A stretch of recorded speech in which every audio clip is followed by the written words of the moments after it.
중앙에서의 어떤 권력을 이렇게 왕에게 집중시키는 훈련을 했으면 지방에서도 여러분 왕권을 따라와야 될 거 아니에요. 그런데 이 지방에서 자기들끼리 끼리끼리 모여가지고 말이죠. 자기들끼리 촉촉촉 하면서 왕은 별거야. 대원군이 하면 뭘 하겠어. 뭐 이런 식으로 이야기하는 사람들이 존재한단 말이에요. 그 사람들이 모여있는 집합소가 있습니다. 거기가 어디냐면 바로 서원입니다. 서원. 자, 그래서 지방 권력을 또 손봅니다. 그게 뭐냐면 바로 서원정리입니다.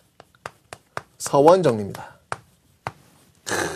이 서원정리 정말 이건 대단한 이야기입니다, 여러분들.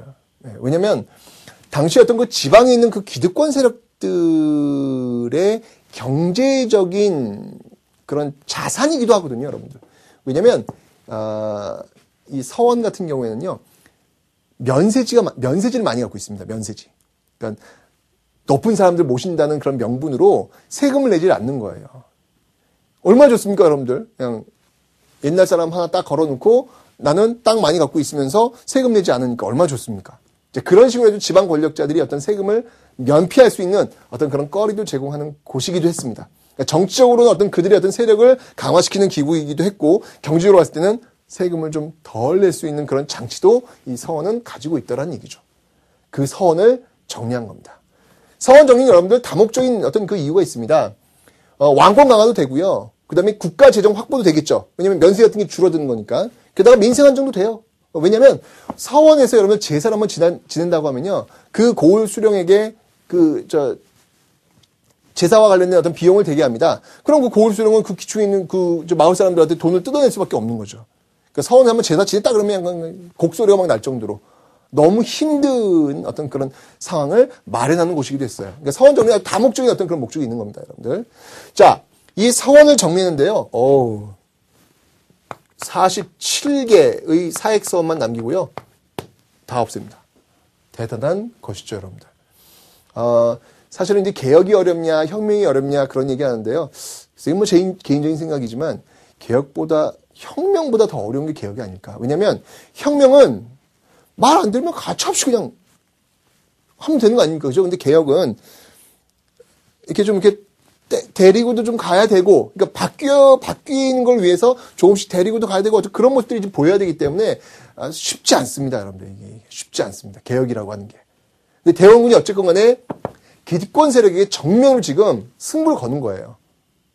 필요 없어! 라고 없애는 거예요. 게다가 서원 정리뿐만 아니라 여러분들 결정적인 게 하나 있습니다. 뭐냐면 바로 만동묘 철폐라는 거예요. 만동묘 철폐.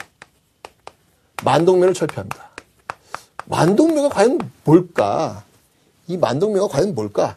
만동묘. 이 만동묘는 뭐냐면 여러분들 바로 중국 황제를 모신 사당이에요. 중국 황제를 모신 사당입니다. 응?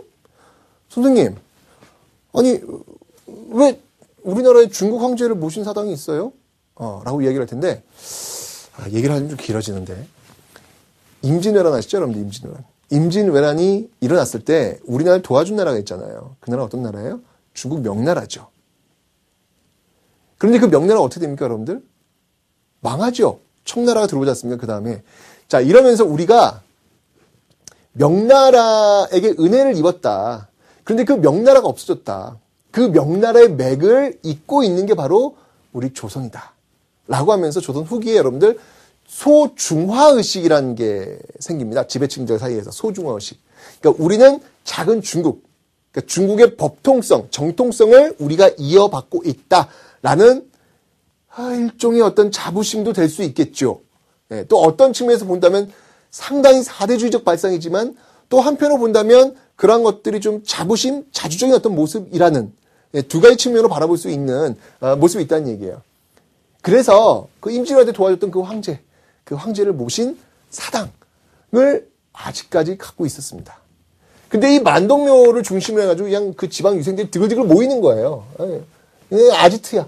지방 유생들이 아지트. 여기서 모여가지고 그냥 설왕설래 많은 이야기들이 오니까 대원군이 그럼 뭐야 이거 없애!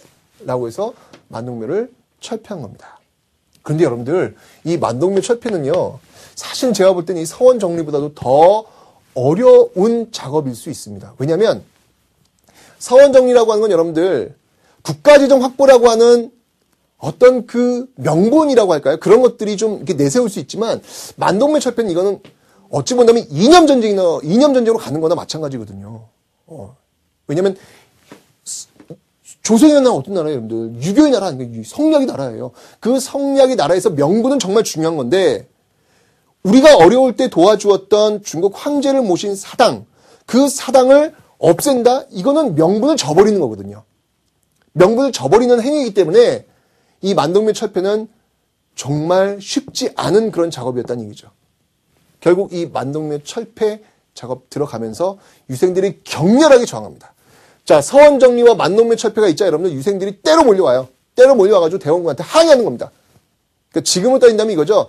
대원군은 각성하라! 각성하라! 이런 거 있죠. 만동묘를 다시 살려내라! 이런 거. 예.